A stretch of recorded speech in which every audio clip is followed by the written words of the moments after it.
Assalamualaikum warahmatullahi wabarakatuh. Perkenalkan, nama saya Caca Handika.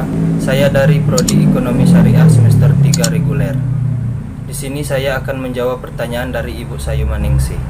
Pertanyaan yang pertama, jelaskan perbedaan ekonomi mikro Islam dan ekonomi mikro konvensional.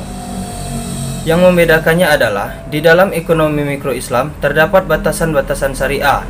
Artinya dalam setiap pengambilan keputusan berdasarkan prinsip-prinsip syariah atau berlandaskan Al-Quran dan hadis. Sedangkan ekonomi mikro konvensional adalah setiap pengambilan keputusannya tidak berdasarkan prinsip-prinsip syariah, namun berdasarkan persepsi masing-masing. Pertanyaan yang kedua, jelaskan permasalahan ekonomi Islam dan ekonomi konvensional. Permasalahan utama antara ekonomi konvensional dan ekonomi Islam yaitu tentang kelangkaan, yang mana dalam ekonomi konvensional kelangkaan terjadi karena sumber daya alam yang terbatas, sedangkan keinginan manusia tidak terbatas, sehingga setiap produktivitas barang dan jasa yang dilakukan tidak akan mampu memenuhi keinginan manusia. Sedangkan menurut ekonomi Islam, menurut Bakar As-Sadr, pada hakikatnya Allah telah menyediakan sumber daya yang melimpah dan tidak terbatas.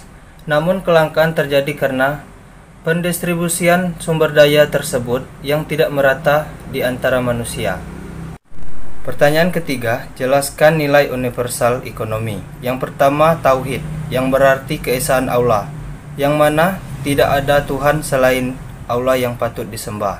Yang kedua, adil, yang berarti Allah Maha Adil, yang mana Allah tidak membanding-bandingkan umatnya. Yang ketiga, nubuwah, kenabian, yang berarti kita harus menjadikan sifat dan sikap Nabi sebagai contoh melakukan aktivitas ekonomi. Yang keempat, khalifah, yang berarti pemimpin. Pemimpin itu harus mengatur ekonomi sehingga perekonomian seimbang dengan aturan syariah. Yang kelima, ma'ad, yaitu hasil yang mana kita dalam melakukan bisnis tidak hanya mendapatkan hasil di dunia, melainkan di akhirat juga. Baiklah, itu tadi jawaban saya. Mohon maaf bila salah kata, kepada Allah saya mohon ampun. Saya akhiri, wabillahi taufiq wal hidayah. Wassalamualaikum warahmatullahi wabarakatuh.